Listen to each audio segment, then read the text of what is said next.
قل اغیر اللہ اتخذ ولیہ، اے نبی تم فرماؤ کہ کیا تم مجھے یہ مشورہ دے رہے ہو کہ میں اللہ کے سوا کسی اور کو اپنا پشت پناہ مانگ لوں؟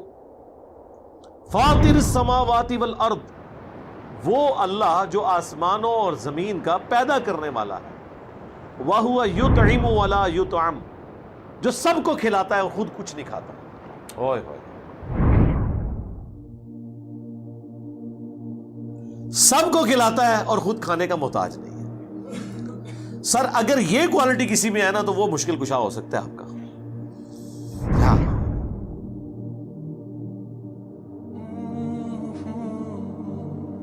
وہ تو سورۃ المائدہ میں اللہ نے فرمایا عیسیٰ اور ان کی ماں کھانا کھانے کے محتاج تھے۔ ایسوں کو اپنے نقصان اور نفع کا مالک سمجھتے ہو، اللہ کے سوا ایسوں کی عبادت کرتے ہو جو نہ تمہارے نفع کے مالک نہ نقصان کے مالک، یعنی نہ تو ان کی عبادت ہو سکتی ہے اور نہ آپ ان کو بندہ سمجھتے ہوئے ان سے مدد مانگ سکتے ہیں، کیونکہ وہ آپ کے نفع نقصان کے مالک نہیں، کیونکہ وہ تو خود محتاج ہیں روٹی کے جو اللہ انہیں کھلاتا ہے۔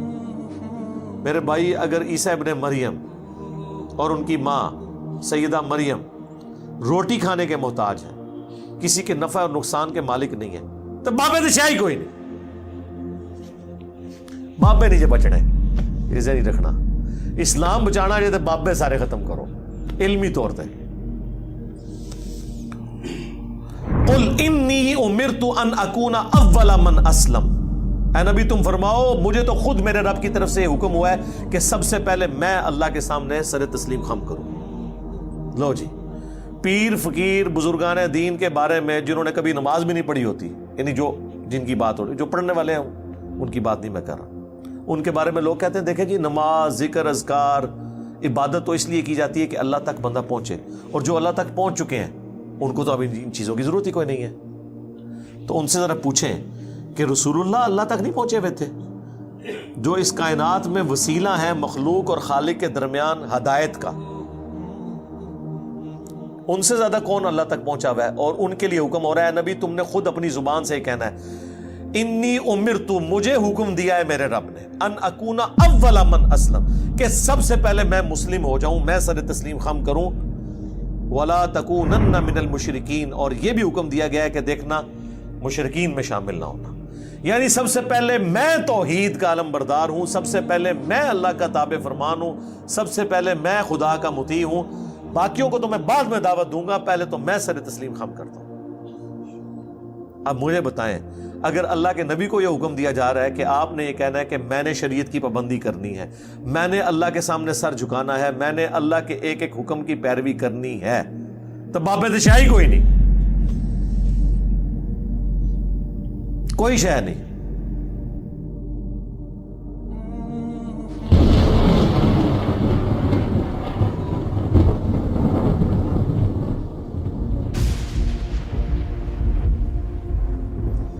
قل انی اخاف ان عصیت ربی عذاب یوم عظیم، آ گئی جی آیت جیڑی میرا ہے میں رٹا چھڑی تو سورۃ الانعام میں ہے، سورہ یونس میں ہے، سورہ الزمر میں ہے، 3 دفعہ یہ آیت آئی۔ اے نبی تم فرماؤ بے شک میں تو خود خوف رکھتا ہوں اس بات کا کہ اگر میں نے بھی اپنے رب کی نافرمانی کی تو بڑے دن کا عذاب مجھے بھی آ پکڑے گا۔ اچھا آپ کیا سمجھ رہے ہیں یہ نبی علیہ السلام جو یہ مذاق کے طور پہ باتیں کر رہے ہیں؟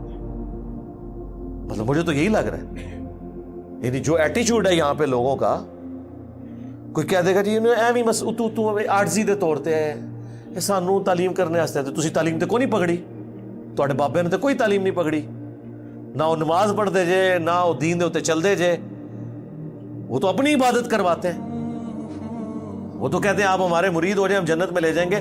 یہ تو میرے بھائی یہ سنگولر کے سیگے ہیں کہ نبی تم فرماؤ مجھے تو حکم ہوا ہے کہ سب سے پہلے میں اللہ کا تابع فرمان بنوں، میں شرک نہ کروں، میں خود اس بات سے ڈرتا ہوں کہ اگر میں نے اللہ کی نافرمانی کی تو اللہ کا عذاب قیامت کے دن کا بڑا عذاب مجھے آ پکڑے گا۔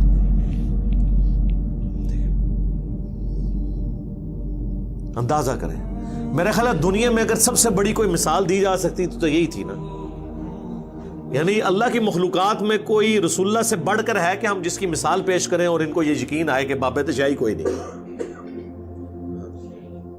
رسول اللہ سے تو بڑا کوئی نہیں ہے نا، تو باقی لوگ کس کھاتے میں بیٹھے ہوئے ہیں؟ اسی لیے دیکھ لیں کہ یہ سورۃ الانعام جو ہے نا ننگی تلوار ہے توحید کے اوپر. مجھے آج بھی یاد ہے ہمارے ہمسائے تھے وہ قادیانی تھے اس وقت بھی. خیر ہم تھے بریلویوں سے بڑا کانفیڈنٹ کون ہوگا, عشق رسول کے علمبردار ٹھیکیدار.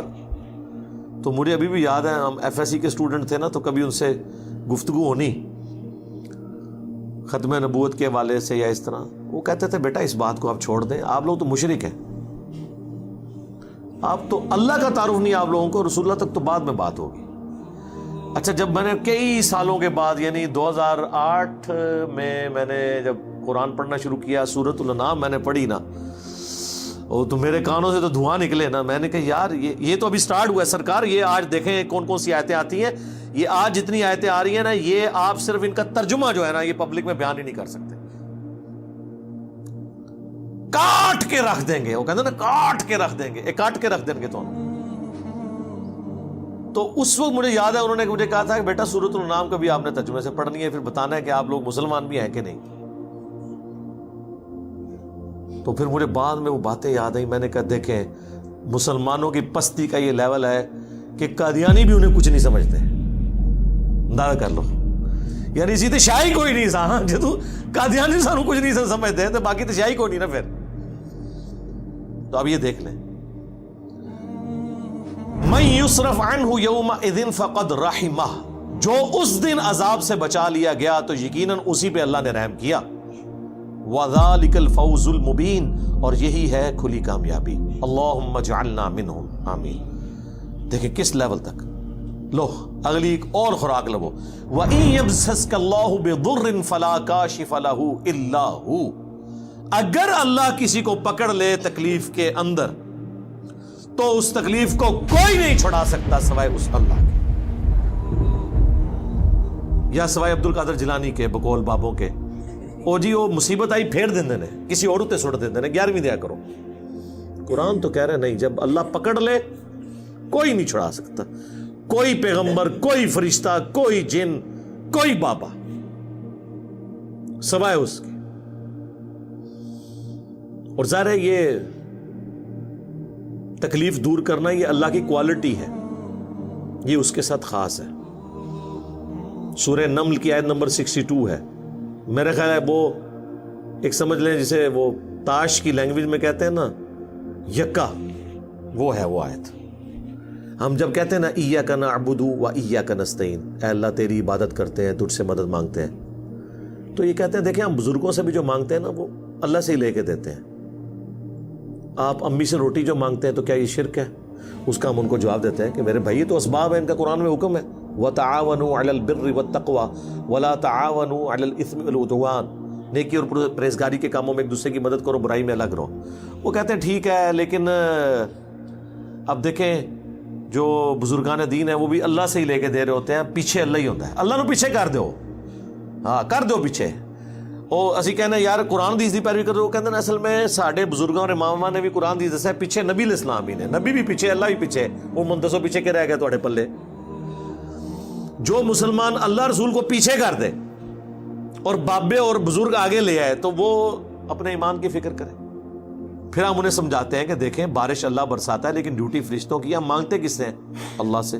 فرشتوں سے مانگیں گے تو مشرک ہے. وہ کہتے ہیں یہ ساری باتیں آپ کی ٹھیک ہیں, لیکن قرآن میں یہ تو آیا کہ اللہ ہی سے مانگتے ہیں, یہ تو نہیں آیا کہ کسی اور سے نہیں مانگتے. دیکھو ذرا اندازہ کرو. تو ہم نے کہا یہ بھی آیا ہوا ہے سورہ نمل کی آیت نمبر 62, توحید کی فیلڈ میں یکا, جس طرح آپ وہ کہتے ہیں نا تاش کی لینگویج میں, اَمَّن يُجِيبُ الْمُضْطَرَّ اِذَا دَعَا, بھلا بتاؤ تو کون ہے جو مصیبت میں گھرے ہوئے شخص کی فریاد کو سنتا ہے, وَيَكْشِفُ السُّوءَ, اور اس کی تکلیف اس سے دور کر دیتا ہے, وَيَجْعَلُكُمْ خُلَفَاءَ الْأَرْضِ, اور تمہیں خلیفہ کرتا ہے اگلوں کا زمین پر. یعنی جب تمہارے آباء و اجداد مرتے ہیں تو تمہارے مرنے کے بعد تمہاری اولاد, سب ایک ایک کر کے مر رہے ہیں, اللہ جو ہے وہ زندہ ہے, ایک ایک کر کے وہ آنے والی نسلوں کو زمین کا مالک بناتا جاتا ہے. اصل مالک کون ہے؟ اللہ. اِلَٰهٌ مَّعَ اللَّهِ, کیا اللہ کے ساتھ کوئی اور الہ بھی ہے جس کی یہ کوالٹیز ہوں؟ قلیلا ما تذکرون، لیکن نصیحت بہت کم ہی حاصل کرتے ہو۔ کون سی کوالٹی؟ تکلیف اور پریشانی میں گھرے ہوئے شخص کی فریاد کو سننا، یہ اللہ کی کوالٹی ہے۔ تو یہاں پہ بھی آیا کہ اگر اللہ کسی کو پکڑ لے تکلیف کے ساتھ تو اسے کوئی دور نہیں کر سکتا سوائے اس کے۔ وَإِن يَمْسَسْكَ بِخَيْرٍ، اور اگر اللہ تعالیٰ کسی کے لیے خیر کا ارادہ کر لے، فَهُوَ عَلَىٰ كُلِّ شَيْءٍ قَدِيرٌ، تو اللہ تعالیٰ ہر چیز پر قادر ہے۔ اچھا یہی آیت سورہ یونس میں آئے گی، وہاں پھر آگے ساتھ آتا ہے وَإِن يَمْسَسْكَ بِخَيْرٍ فَلَا رَادَّ لِفَضْلِهِ، تو اللہ کے فضل کو کوئی ٹال نہیں سکتا اگر وہ ارادہ کر لے۔ یعنی اگر اللہ نے ارادہ کیا ہوا ہے تو میرے بھائی کوئی کچھ نہیں کسی کو نقصان پہنچا سکتا۔ اسی کو نبی علیہ السلام نے ٹرانسلیٹ کیا ہے، صحیح بخاری اور صحیح مسلم دونوں میں حدیث ہے۔ حضرت معاویہ رضی اللہ تعالیٰ عنہ نے مغیرہ ابن شعبہ کو خط لکھا کہ آپ کوئی ایسا وظیفہ مجھے بتائیں جو اللہ کے نبی سے آپ نے خود سنا ہو، تو انہوں نے کہا کہ نبی صلی اللہ علیہ وآلہ وسلم ہر فرض نماز کے بعد پڑھا کرتے تھے لا الہ الا اللہ وحدہ لا شریک لہ لہ الملک ولہ الحمد وہو علی کل شیء قدیر اللہم لا مانع لما اعطیت ولا معطی لما منعت ولا ينفع ذا الجد منک الجد، کہ اللہ جسے تو عطا کرے اسے کوئی چھین نہیں سکتا، جسے تو چھین لے اسے کوئی عطا نہیں کر سکتا، اور بڑے سے بڑے شخص کو اس کا منصب اور عہدہ کوئی فائدہ نہیں پہنچا سکتا۔ تو یہ دعا ہم پڑھتے ہیں ہر فرض نماز کے بعد۔